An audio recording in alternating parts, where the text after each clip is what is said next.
The following section returns the focus to the rise and fall of Jerusalem. And first we find a whole bunch of poems where Isaiah accuses Jerusalem's leaders for turning to Egypt for military protection against Assyria. He knows this will backfire, and Isaiah says that only trust in their God and repentance can save Israel now, which gets illustrated by the following story about the rise of Hezekiah, king of Jerusalem. Just as Isaiah predicted, the Assyrian armies come and try to attack the city, and so Hezekiah humbles himself before God, and he prays for divine deliverance, and the city is miraculously saved overnight. But Hezekiah's rise is immediately followed by his fall.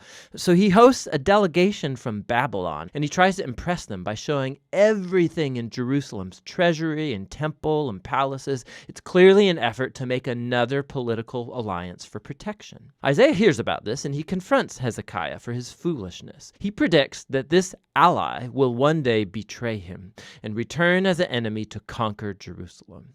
And we know from 2 Kings chapters 24 and 25 that Isaiah was right. Over 100 years later, Babylon would turn on Jerusalem, come and destroy the city, its temple, and carry the Israelites away to exile in Babylon. And so all of Isaiah's warnings of divine judgment in chapters 1 to 39 lead up to this moment. He's shown to be a true prophet because it all came to pass like he said.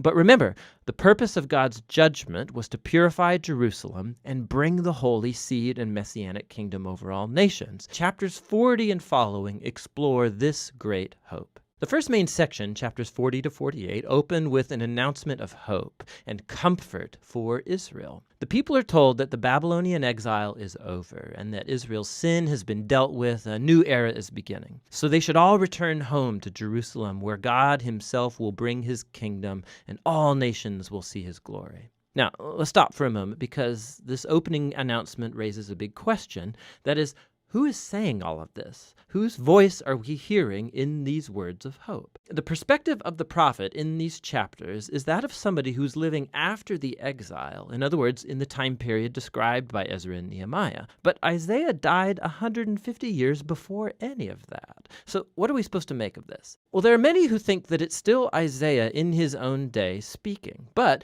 that he's been prophetically transported, so to speak, 200 years into the future, and that he's speaking to future generations as if the exile is past. However, the book of Isaiah itself gives us some clues that something else is probably going on. In chapters 8 and 29 and 30, we're told that after Isaiah was rejected by Israel's leaders, that he wrote and sealed up in a scroll all of his messages of judgment and hope, and that he passed it on to his disciples as a witness for days to come.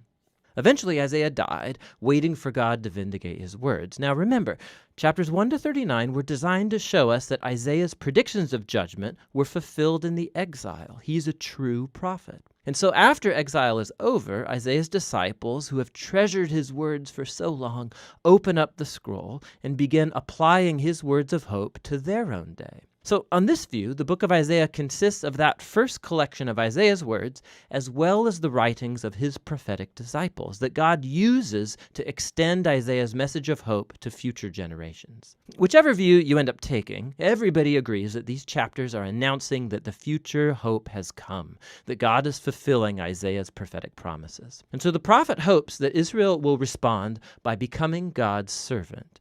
That is, after experiencing God's justice and mercy through history, that they will now begin to share with the nations who God truly is. But that's not what's happening.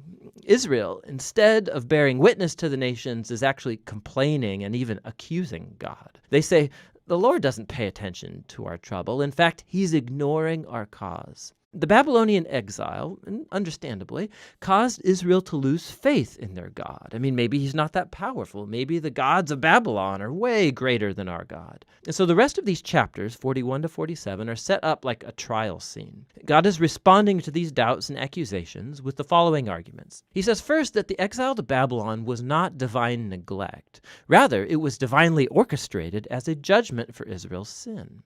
And second, it was for Israel's sake that God raised up Persia to conquer Babylon so they could come back home, fulfilling Isaiah's words. So the right conclusion that Israel should draw is that their God is the king of history, not the idols of the nations. In the fall of Babylon and the rise of the Persian king Cyrus, Israel should see God's hand at work, and so become his servant, telling the nations who he is.